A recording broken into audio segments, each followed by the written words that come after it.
Greetings from Tokyo, my dear friends. This is Daisuke, and how are you doing today?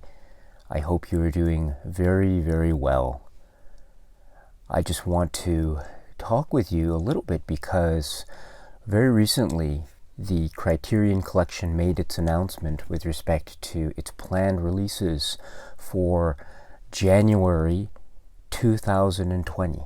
So if you don't mind, here are some thoughts that I have about these upcoming releases from the Criterion Collection.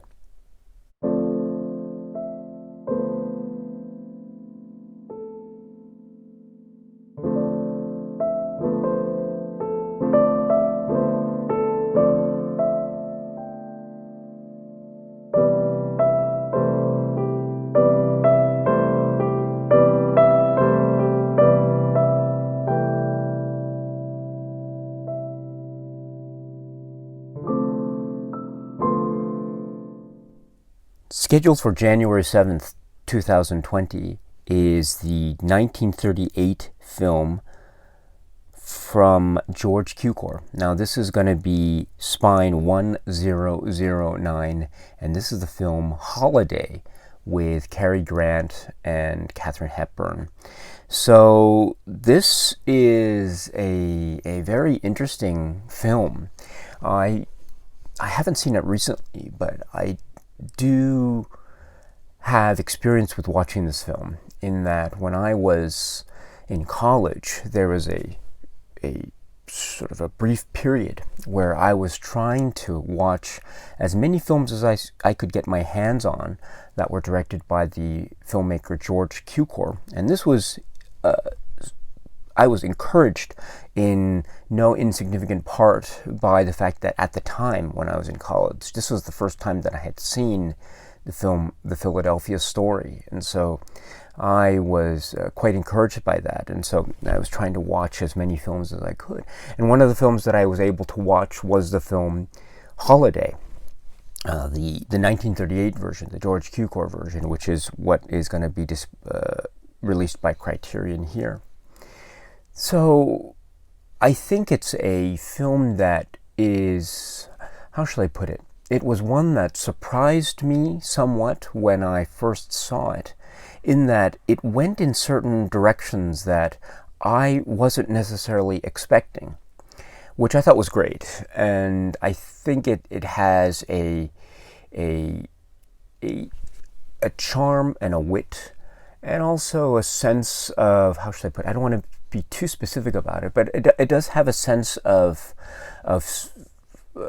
maybe an undercurrent of seriousness, let me put it that way, but it is always lifted up quite nicely by Cary Grant, and I must say in particular I'm very fond of Katharine Hepburn here. So this is the film Holiday, and before I continue, let me just show you here, as I'm off to do. This is the art here. Now, I apologize. My technical abilities are not so good, but I'm going to use this computer. So the computer here shows the art, which is, you can look at it on the Criterion website if you can.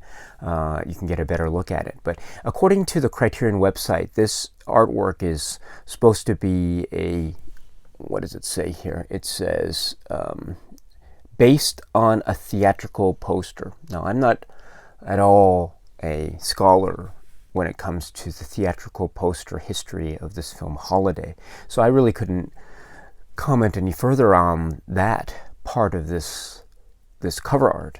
It's a very interesting cover art. I see a lot of interesting elements here. And so, I mean, it reminds us of the story of Temple Drake and the cover art that was used in the Criterion Collection cover art there. That was also claimed to be based on original theatrical poster art as well. So it's an interesting cover. Again, it's, I think, meant to evoke some kind of nostalgia for the past, I suppose. So I think in that sense, it succeeds very well. Then the film itself is, let's see, new 4K digital restoration with uncompressed monaural soundtrack on the Blu-ray. Then there is the 1930 adaptation of the story, the play, Holiday, which is directed by Edward H. Griffith. Now, this is very interesting because this will be really good to see. I haven't seen this 1930 version, and so I've heard some things about it, but I've never been able to see it, so it'll be very great to see it. Now, I should say that Criterion does a lot of great things, but one of the things I think it does really, really well is it oftentimes has as supplements to many of its films other films as well. So you're getting two films for the price of one, and if you can get the Blu-rays at a discount on a sale, for instance, then that's even better. So this is a really great thing, and this is the film that I haven't seen, which is the 1930 version of Holiday. So this will be a great thing for me. And I think if once I get this in the mail, I think perhaps the 1930 film Holiday will be the one that I will see first before watching the George Cukor version. Really interesting. So next is a new conversation between filmmaker and distributor Michael Schlesinger and film critic Michael Sragow. So, okay, it's a new conversation, so that should be something that we haven't seen before. Next, there are audio excerpts from an American Film Institute oral history with director George Cukor, recorded in 1970 and 71. Okay. Then their costume gallery, and then an essay by critic Dennis Stevens. So, wonderful. So, as I said, I don't know if this film was on a lot of people's radars in terms of expectations or predictions of what films to see in the Criterion collection going forward. It certainly wasn't on my radar. I'll be perfectly honest about that. But as I said, it's a film that I think has the potential for being a sort of a surprise. It is, of course, a collaboration between Grant and Hepburn. It is another George Cukor film in the collection, so I think there are a lot of great things to celebrate. So this is the film Holiday. Next, scheduled for release on January 14th, 2020. This is the Blu-ray of the film, which is already in the collection at Spy number 515. This is directed by Sidney Lumet, and this is the film called The Fugitive Kind. The Fugitive Kind. Now, what I have here is the DVD, which, as I say, it's a 2-disc DVD, which, as I say, is the film that is, it's currently in the collection. So if you want to have a chance to see The Fugitive Kind, you can always get the DVD 2-disc set, or you can wait until January 14th, 2020 to get your Blu-ray. It's up to you. It looks like we are getting everything that was on the DVD onto this Blu-ray. So what do I mean by that? Well, according to the site here, it says high definition digital restoration approved by Sidney Lumet with uncompressed monaural soundtrack on the Blu-ray. So it looks like this is the same restoration, although we have to look at it actually to be sure. But based on the descriptions, it looks like it's going to be the same restoration with that monaural soundtrack uncompressed for the Blu-ray. Then, according to the site, there's an interview from 2009 with Sidney Lumet. This is interesting. I think this will be the same interview that we saw on disc 2 of The Fugitive Kind, and if so, that's fun. I guess I would say, is it 2009 or 2010? I seem to recall that the interview, at the end of the interview on the Criterion Collection disc, please correct me if I'm wrong, but I seem to recall at the very end of that interview, which is about 30 minutes, it says copyright 2010 Criterion Collection. And it could have been recorded in 2009, but then completed, or maybe it was finished in the editing room in 2010. I'm not sure, but I don't mean to get hung up on those very minor details. But in any event, my friends, I think 2009, 2010, whatever the year may be. Ultimately, what matters is that I think this will be the same interview that we saw from Lumet that was included on the second disc. If so, I think it's a really great interview, because Lumet always talks with great passion and great honesty about his works, and he talks with a lot of honesty about his work, The Fugitive Kind, and his approach to Tennessee Williams and Marlon Brando, and just the cast and working under those conditions and his choices, etc. It's always very interesting and quite lovely to hear what it is he has to say about the craft. So, well worth it. And as I say, it's about 30 minutes, maybe 27, 28 minutes, something like that. But it's really quite good. So. That's the interview. Next is 3 Plays by Tennessee Williams, an hour-long 1958 television presentation of one-act plays directed by Lumet. So this is, I understand, the Kraft television series, 1958, and the 3 plays are Kid, Don't Cry, and The Last of My Solid Gold Watches. And This Property is Condemned, I think. So those are the 3, and they combine to form this sort of hour-long program. And these are all directed by Lumet.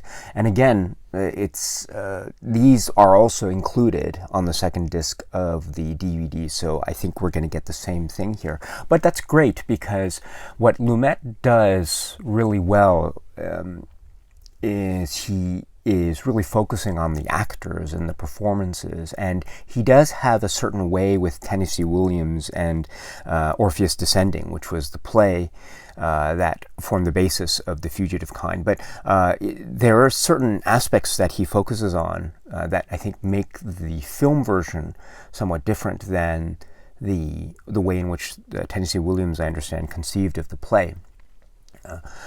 But my point is that I think he has a certain approach, Lumet does. He has a certain approach when it comes to Tennessee Williams' work and the acting and the certain stagecraft that's involved with filming or shooting Williams' work for adaptation on the big screen or the small screen. So to have these plays, I think, is a really great opportunity to see more examples of that. So if you haven't seen these plays, and I'm not sure how easily they are available, except through the Criterion release supplement. I certainly don't know. So, but I managed to see them through the Criterion DVD, and I think they're actually quite excellent. So, highly recommended. Highly recommended. So, those are 3 plays by Tennessee Williams.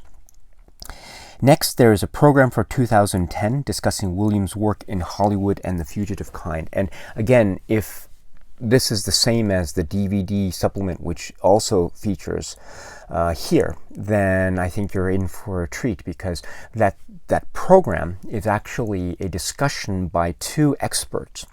And they are talking, I think it's only 2, yes, but they are talking about Tennessee Williams, his general life and his general success and biography, and his significance as a playwright, and also his work in Hollywood, and also his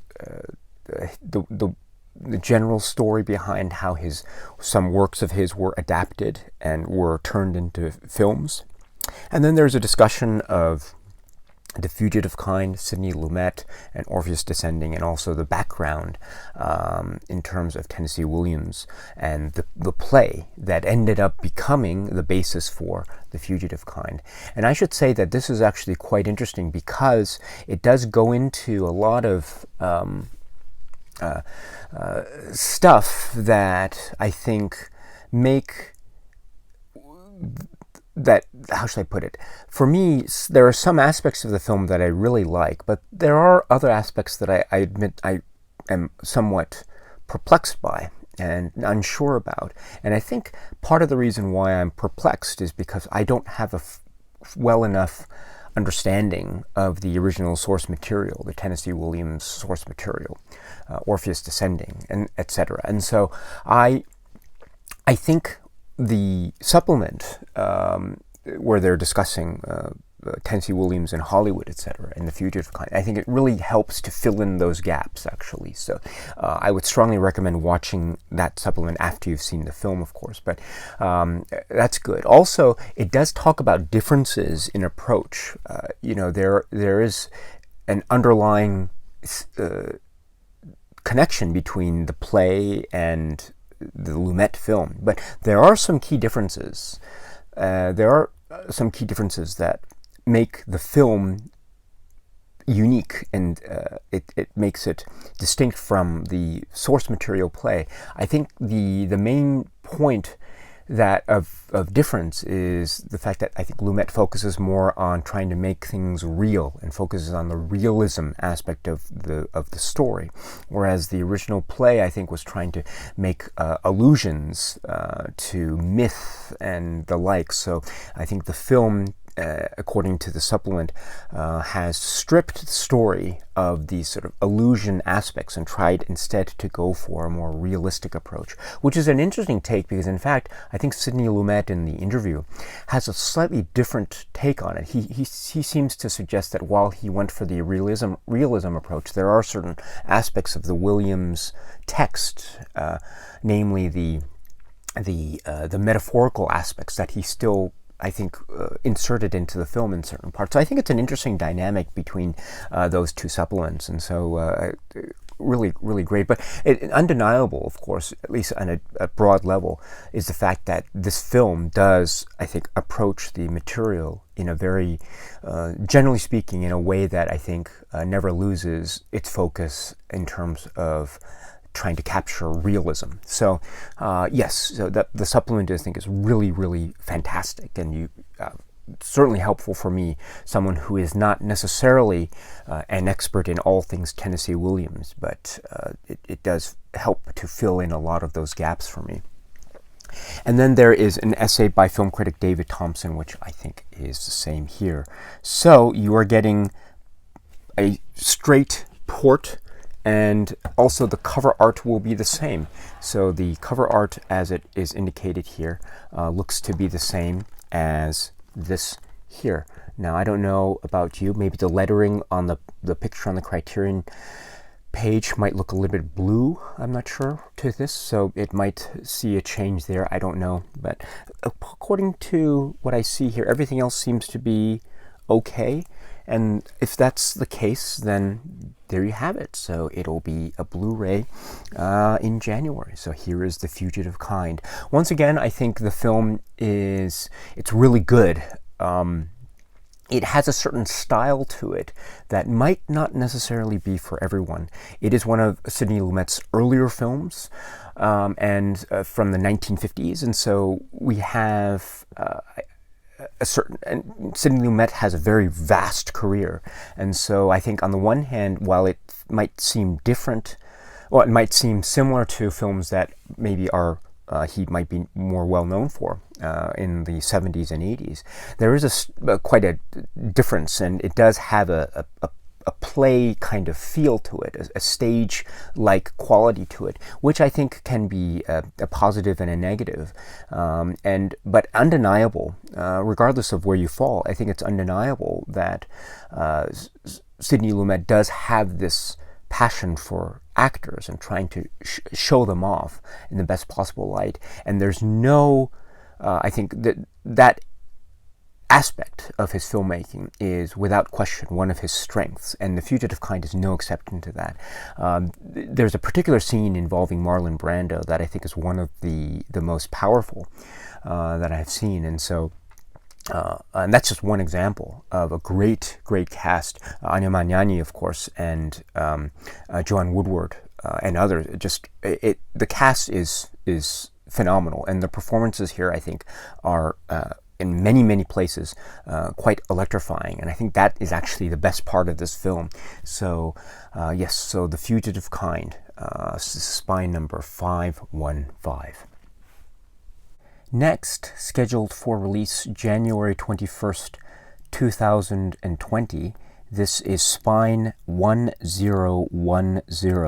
The film is, it was released in 1963, and this is the film Le Petit Soldat, Jean-Luc Godard. So Jean-Luc Godard's Le Petit Soldat at last finds life again, and it has a release here on the Criterion Collection. This is a film that is, I think up to now, at least for me anyway, it was a film that was very difficult to get one's hands on. I know it had some DVD releases and the like, but I think those DVD releases for me anyway were oftentimes quite difficult to get. I was very fortunate to have been able to see this film when I was in college. I remember I was going through a lot of the works of Jean-Luc Godard, and one of the films I saw, of course, was one of his earliest films, Le Petit Soldat. And it wasn't the best copy, so I was always trying to, maybe later on in my life, even in the last few years, I was always trying to find a good copy of it somewhere, and I seemed to maybe find some, but they weren't necessarily the cheapest at the time, etc. So, maybe I wasn't searching hard enough, and I admit maybe I wasn't, but my point is that for me anyway, this film was always one that was probably one of the more lesser accessible films in the Godard canon, for me anyway. Now, I know it had a restoration some years back that was touring theaters, but I was never able to watch that as well, so I am very thrilled, therefore, to hear this news and to see this film being released by the Criterion Collection like this. I am actually quite ecstatic about this.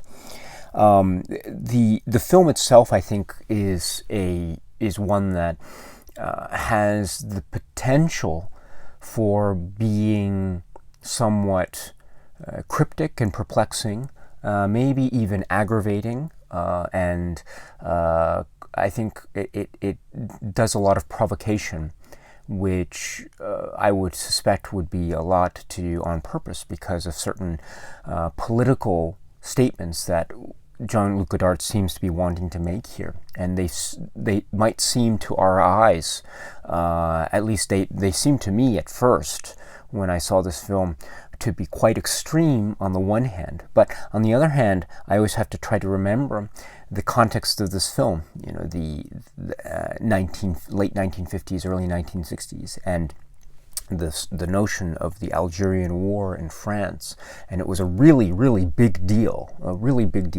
So I have to keep that in mind when I watch this film, and so it really, I think, helps to focus one, because it for me, I'm not a scholar of French history, so it's always very difficult for me to get all the little nuances in a Godard film that I think he is trying to aim for when he is making his films. And Le Petit Soldat is no exception to that. And I think I have to keep in mind the rather turbulent history of France vis-a-vis Algeria during this time. And so this is I think in that context, this is a really volatile film that is filled with a lot of provocation, and it therefore is I think somewhat perplexing, unsettling, and also very, I think, difficult in a lot of ways. But in the context of Jean-Luc Godard's early filmography, it is very important, I think, because it really, I think it forms a nice link with the films that he would later make in the late 1960s and onwards, when he'll have other political concerns that he will try to infuse in his cinema. So I think in that sense alone, I think it's really important in the context of Godard's filmography. It's also very important, kind of a significant film cineasts anyway, because it does form the first cinema union between Godard and Anna Karenina, because this is the first Godard film where we will see Anna Karenina make her appearance. And so I think many of us know the great story, the history, the legend that is Anna Karenina, and her work with Jean-Luc Godard is actually in many ways second to none. So here we get the start of that. So in that respect too, I think this is also a very, very important film in Godard's filmography, and indeed in Godard's professional life and personal life. So there you have it, Le Petit Soldat. Now, before I continue, I should say that here is the cover art, and this is by F. Ron Miller. So again, pardon me for this poor presentation quality. I'm terrible with my presentation, as you know. But the cover art is here. I think it's very sparse. It's very it has a certain playfulness with color. You can't really tell in this presentation of my video here, but if you take a look at it directly on the site, you can tell that the lettering here has an interesting color scheme, and we have a certain element of maybe retro pastiche quality that is both playful and also very serious, and I think that expresses very well the differing tones of the film. So I like this cover very much. Simple yet effective. As for the supplements, we have high definition digital restoration with uncompressed monaural soundtrack on the Blu-ray. And then we have interview with director Jean-Luc Godard from 1965, and interview with actor Michel Subor from 1963, and then audio interview with Godard from 1961, plus new English subtitle translation and an essay by Nicholas Elliott. So that is Le Petit Soldat, and I think, again, this is one that I'm not sure will be for everyone, much like Godard is not necessarily for everyone. But for me, this is probably the film that I am the most excited about of this bunch of releases in January. So, yes, I think I am the most excited about this one of all the releases in January. So that is Le Petit Soldat for Spine 1010, scheduled for January 21st, 2020. Next, scheduled for release January 28th, 2020. This is Spine 1011, and I note here that Criterion for a moment there had this at Spine 1111, but they've corrected it, so now it's Spine number 1011. From 1964, this is again a film by Sidney Lumet, and this is the film Fail-Safe. Fail-Safe. This is a film that I have seen. I don't have it, but I've seen it a number of times in the past. This is a very interesting film in many respects. I think the immediate place that many people go, and I think for good reason, is the comparison to Dr. Strangelove, Kubrick's Dr. Strangelove. And I think that's a very apt comparison to make. Obviously, it's the idea of Kubrick handled very similar subject matter, but in a dry, witty, black humor way, whereas Sidney Lumet is handling similar subject matter in a very dark, serious, bleak way. So, which has the tendency to be more effective, you be the judge. But I think for at least certain people might feel Dr. Strangelove to have the upper hand when it comes to that kind of discussion. Fair enough, and perhaps I am with you. I am in the same boat when it comes to that particular discussion of comparison. If I step back from that kind of discussion for a moment, and I think about the film Fail-Safe itself, what do I think of it? I think it's quite a good sort of heavy drama thriller. with an ensemble cast that is that I think are doing a lot of things that will certainly surprise and shock. Let me just end there.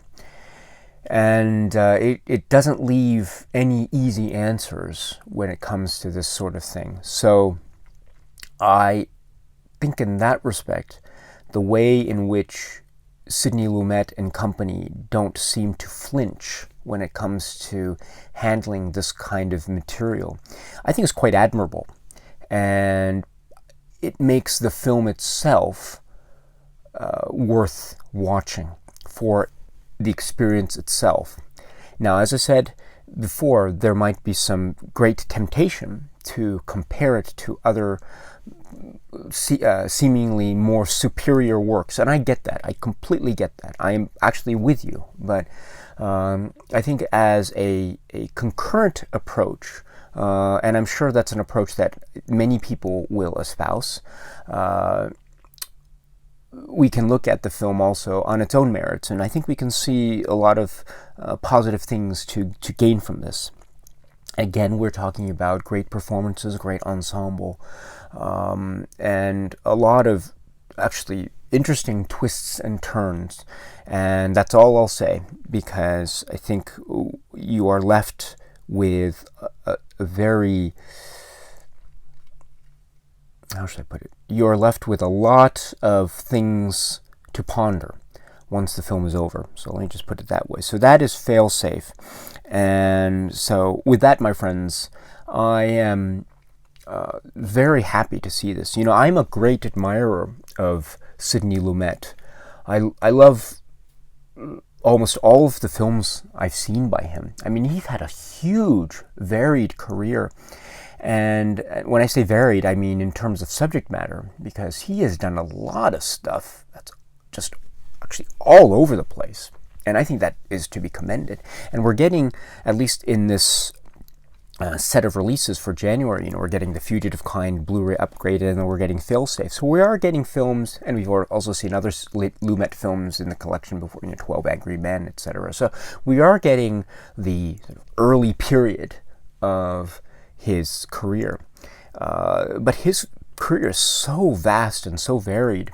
But there's a lot to love in I think each of his films. I love The Wiz, for instance. It would be great to see The Wiz one day. But my point here is that I think Failsafe is it's an interesting turn of this kind of progression in Lumet's career. It could be seen still to be early Lumet, in the sense that it does focus on a lot on the sort of a theatrical, or not theatrical, but a stage-like presentation of the material. But actually, on the other hand, it does feel different from that. It does feel like it's trying to break free, or trying to work with different kinds of cinema space that doesn't necessarily feel like it's stage-bound, if you know what I mean. There are some moments that feel quite stagey, but I think that's to the film's effect, because that it adds a nice punch to the proceedings. But I guess my point is that I think he is trying to do different things with his cinema grammar, which I think are well worth watching. And so on one level, I think it's very early Lumet, but on the other level, I think it is trying to do some different things, I think. So with that, I think this is a great example of a Sidney Lumet film, and I think it is hopefully an indication of things to come. I hope, fingers crossed, in terms of more Sidney Lumet works in the Criterion collection. But in any case, my friends, we have Failsafe. And I think as a film itself, I do want to emphasize once again that I think it's a good film. I don't know if it's the greatest film I've ever seen, but it doesn't have to be in order to be a really good, effective film. And I think this is a really effective film. I think it becomes less effective if one considers Dr. Strangelove when watching this film. So if and I think that's a great analysis to make. Don't get me wrong. I think one's love of Dr. Strangelove could be so great that it would maybe affect one's viewing of this film. That's fair enough, absolutely fair enough. But as I say, as a concurrent approach, if I watch this film without Dr. Strangelove in mind, and I see the film for what it's trying to do, I think it's a really, really good film. So that's failsafe. Criterion is giving us a new 4K digital restoration with uncompressed monaural soundtrack on the Blu-ray, and then audio commentary from 2000 featuring director Sidney Lumet. Then there's a new interview with film critic Jay Hoberman on 1960s nuclear paranoia and Cold War films. And then there's Failsafe Revisited, a short documentary from 2000, including interviews with Lumet and screenwriter Walter Bernstein and actor Dan O'Herlihy. Then we have an essay by critic Bilge Ebiri. So I think the 2000 commentary and the documentary might be carryovers from a previous release. Again, I'm not so good with my release history of films. Failsafe, of course, is one example of that. But here we have cover art Adam Maida here for the Criterion release. Really kind of creepy cover art, really creepy. Very effective and therefore quite interesting. It's simple and chilling. So that is Failsafe. Sidney Lumet. Last but certainly not least, we have scheduled for release on January 28th, 2020. This is Spine 1012. Not 1112 as Criterion initially had it on the website, but they seem to have corrected it, which is great. Spine 1012. This is 1999's film from Pedro Almodovar, All About My Mother. All About My Mother. This is, I should take a step back. I haven't done any kind of deep dive discussion on this YouTube channel with respect to the films of Almodovar. Heck, I haven't spoken, I think, at all about Almodovar's films. And so I just haven't had the opportunity. But there are a number of films that he has done that I think are quite stunning and very effective, quite effective. And as I say, I'm not the biggest expert when it comes to the cinema of Almodovar. I'm still on my Almodovar journey in many respects. But one of the earliest films that I did see by Almodovar was All About My Mother. And when I first saw it, which was many, many years ago, I was very taken by the film. I was blown away by many of its aspects, and it really surprised me in where it took me on its journey. So with that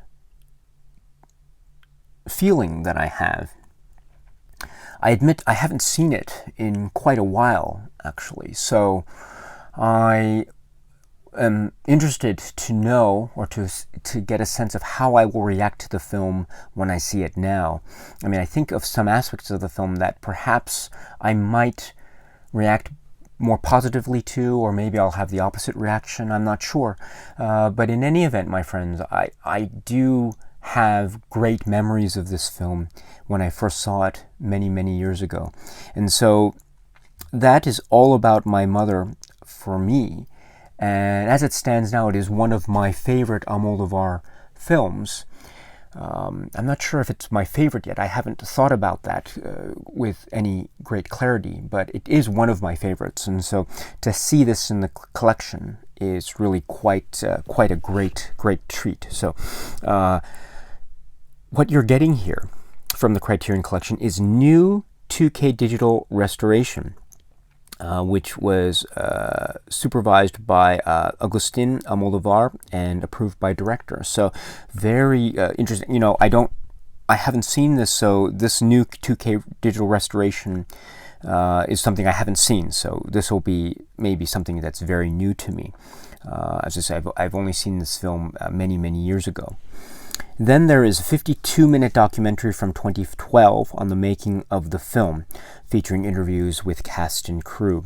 So I think, yes, this is from 2012, so this is probably a carryover from somewhere else. Then there's a television program from 1999 featuring Moldovar and his mother, along with other members of the cast. So this is, again, yes, a television program from 1999. Then there's a 48-minute post-screening Q&A in Madrid from 2019. So this is also very interesting. This I haven't seen, but it's 2019 in Madrid, so it's a very, very recent event. Now this video is being made in 2019, so that's great. That's absolutely great. So that looks like that's going to be the newest supplement here. And then it says New English Subtitle Translation. And then it says an essay by film scholar Emma Wilson, along with Blu-ray only interview with Pedro Almodóvar and a tribute he wrote to his mother, both from 1999. Okay, that's interesting. So I'm looking at the supplements, and I don't see necessarily any new supplement here. I don't see any new supplement here. Maybe the 2019 post-screening Q&A in Madrid might be the newest supplement, although it's not clear to me if this is a Criterion produced supplement or not. My sense is with the other supplements, the 2012 documentary, the television program from 1999, etc., these seem to be supplements carried from other places, non-Criterion places. So I'm not sure, it's not clear to me if there are any Criterion produced supplements here. That's interesting. I don't know what, that's interesting. But in any event, my friends, what we have is the film All About My Mother. In any event, we have the film released by Criterion. Here we have the cover art, Petra Eriksson. Really great cover art, very evocative of the film and also other Almodóvar films that have been released in the Criterion collection. So there's a nice sense of unity, perhaps, and there's a great use of color and panache. So I apologize once again for my poor presentation with the use of the computer. I urge you to take a look directly at the Criterion site for more information. So there is All About My Mother. Now let's take a look at this supplement. Let's look at the supplement of this film going forward. Who knows, maybe Criterion might add some new supplements here. I'm not sure. Sometimes Criterion does add things to its supplement slate prior to a release. So it is possible. I just note that there doesn't seem to be any new Criterion produced supplement, except perhaps that 2019 Q&A, but again, I'm not sure. There's no indication of anything more about that, but we'll see, and hopefully, well, not hopefully, I think all the supplements that we have here already, I know will be great, so I don't think we necessarily need to have a Criterion produced supplement on each Criterion release all the time. It's just something that might be nice, I'm not sure, but we'll see, and let's see what happens when this is released, and also let's see what happens maybe if Criterion gives us some extra news between now and the release date. So in any event, my friends, I think what's more important is the film itself. The film itself is, I think, one that I'm not sure how if it will be loved by everyone. But I think if one is into the vibe of Almodóvar and his sensibilities, then, and if you haven't seen this film, I think you will actually, if you are one of those people, then you will undoubtedly love All About My Mother, undoubtedly. It is one of the early exposures for me to the world of Almodovar, and so for that I think I hold it in high regard. But I do so also because it does have at its core a very meaningful story, and one that is very difficult to forget long after the film is over. So I'm very excited by this. So All About My Mother. Again, this is spine number 1012. This is scheduled for release at the end of the month, January 2020. That is my basic set of comments with respect to my reaction to the January 2020 release plans from Criterion. Is it the strongest release lineup in Criterion's history? Probably not. Is it really underwhelming for me? Well, I wouldn't go that far. I think it's good. It's not great, but it's pretty good. It has some films that I think do have a certain devoted following in terms of a lot of people who really seem to love those films, whether they be Criterion fans or not Criterion fans. So I'm talking, I think, in particular about All About My Mother, and actually maybe even Holiday. There are also films that I would consider to be points of cinematic curiosity, perhaps, in terms of films that maybe don't enjoy the most positive critical assessment as of now, but perhaps upon rewatch or re-examination, one might be able to find new things to discover. And I think that could be applicable to films like Failsafe and Le Petit Soldat even. So with that, my friends, I think Criterion is giving us a great opportunity for such rediscovery and re-examination. Now, what will be the end result? What will be our conclusion upon such re-examination? That really is up to you, me, each and every one of us to form our own viewpoints and opinions. It could be positive, it could be negative. It really depends on your point of view, which is the great thing about cinema, right? So my point is that this is not a great month, not a super stellar month in my view, but it is a good month. It is a solid month, and it is one that, as I say, I think I'm most excited for perhaps Le Petit Soldat, followed by Failsafe and All About My Mother and Holiday. And as I have The Fugitive Kind already, I think of course, I will be very excited to see the Blu-ray, but I would suggest anyone who hasn't seen The Fugitive Kind, if you're interested in Sidney Lumet, if you enjoy 12 Angry Men, then you might find something, and if you like Tennessee Williams, then you'll find a lot of great things to on offer here in the film The Fugitive Kind. So you can wait for this film to be released on Blu-ray. So I think that's great news for those of us, and also for Sidney Lumet fans. I think this is a great cause for celebration because we're getting, if you're counting the Blu-ray upgrade, we're getting 2 releases from Sidney Lumet, which is really quite great. The more Sidney Lumet, the better. I don't think it'll ever happen, but I can only imagine what a Sidney Lumet box set would look like. But anyway, my friends, that is January 2020. What do you think? Do you have any thoughts about this release? Are there any films in particular that you are excited about? Are there any films that you, or are you feeling somewhat underwhelmed by this release announcement? What do you think? I would love to hear your thoughts and comments below. Please feel free to leave them. I would love to read them. Are you like me? Are you still anxious to see whether Criterion will release any Eclipse sets? Are you like me? Are you still anxious to see whether Criterion will continue the trend of releasing its Criterion Laserdisc titles? Right? Because, right, I don't think we saw any Laserdisc upgrades in January. We certainly didn't see any Eclipse sets. So what are we to make of that? Who knows? But in any event, my friends, if you have any thoughts or comments, please, as always, of course, please feel free to leave them down below. I would love to hear what it is you have to say.